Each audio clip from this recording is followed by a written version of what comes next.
जनाब हाजी इकबाल खान साहब, founder chairman बीना education society, बीना English medium school, इनकी तकरीर के बाद और जनाब ज़िया बागपती साहब की इनकलाबी शायरी के बाद मुझे नहीं लगता कि कुछ और कहने की ज़रूरत है, लेकिन फिर भी मुझ नाचीज़ को याद किया गया। मैं उसके लिए स्कूल के तमाम ज़िम्मेदारान, तमाम staff, teaching non teaching staff को मुबारकबाद पेश करता हूँ, शुक्रिया अदा करता हूँ। हमारे मुल्क के 72वें यौम जमहूरिया के मौके पर आज बहुत ही खुशी का, हर्ष का और उल्लास का ये वक्त है। आज एक ईद है, एक जमहूरी ईद, और उसको हर शख्स को मनाना चाहिए, हर भारतीय को दिल के साथ और उत्साह के साथ उसको आज दिन भर में मनाना चाहिए। ये आज़ादी जो हमको मिली है, जिस आज़ाद मुल्क के अंदर हम आज़ादी के साथ रह रहे हैं, ये बहुत काविशों से, बहुत मुश्किलों से मिली है। इसकी कदर करनी ज़रूरी है। आज हमारे पास इसकी कदर नहीं है। जो चीज़ मुफ्त में मिलती है अक्सर उसकी कदर नहीं होती, और जो चीज़ मेहनत के बाद मिलती है उसकी आदमी कदर करता है। एक मर्तबा किसी विद्वान ने एक आदमी को देखा कि वो एक भारी शाल से अपने जूते को पोंछ रहा है।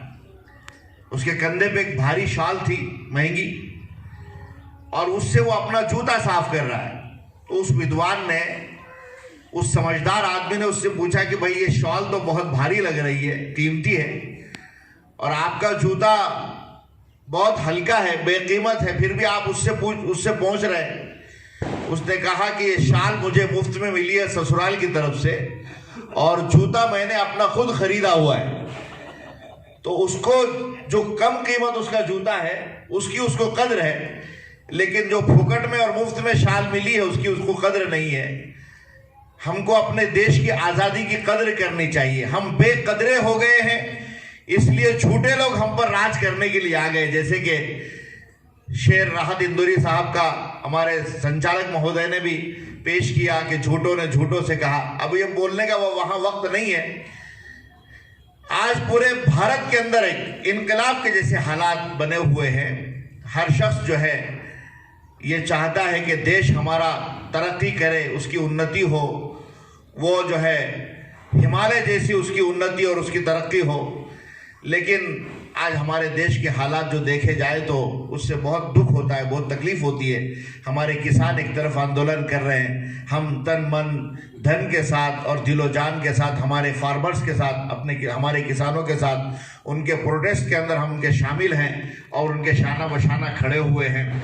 और इधर जो है कामगार लोग, इधर प्रोफेसर लोग दिल्ली के अंदर, बिहार के पटना के अंदर बहुत बड़े जो है पदवीधर लोगों ने जो है मोर्चा खोला हुआ है। बम्बई के अंदर हमारे आज़ाद मैदान में आज फार्मर्स बैठे हुए हैं। जिधर उधर अफरा तफरी का माहौल मचा हुआ है।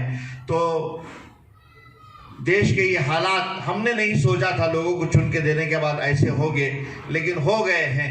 चलो ठीक है, लेकिन आने वाली नस्ल जो है, नौजवान नस्ल, स्कूल के बच्चे आज यहाँ नहीं हैं, उनको संबोधित करके मैं ये कहता और उनको सुना था कि आने वाली जो नस्ल है वो हमारी भाईचारे के साथ और हमारी आपसी प्यार के साथ, मोहब्बत के साथ, जैसे मिलकर के हमने इस देश को आज़ाद किया, अशफाकुल्लाह है, बिस्मिल है, और ये सब सारे लोग मिलकर के देश को आज़ाद किए। गांधी जी के साथ में मिलकर के हर तबके के, हर कौम के लोगों ने जो है अपने कंधे पर जो है इस भारत के झंडे को और तिरंगे को उठा करके अंग्रेज़ों को, जो जिनका सूरज कहीं गुरूब नहीं होता था, इतनी बड़ी उनकी हुकूमत और सल्तनत थी, लेकिन भारत से उनको भगाया अपनी एकजुटती पर और एकजुटी की ताकत के ऊपर। तो हमको चाहिए कि हम भी आज देश के लिए काम करें, देश की उन्नति और तरक्की के लिए काम करें, और सब मिलजुल करके प्यार मोहब्बत के साथ रहें। यही कह करके मैं अपनी बात को खत्म करता हूँ। आखिर दावाना अनिल हम्दुलिल्लाहि रब्बिल आलमीन।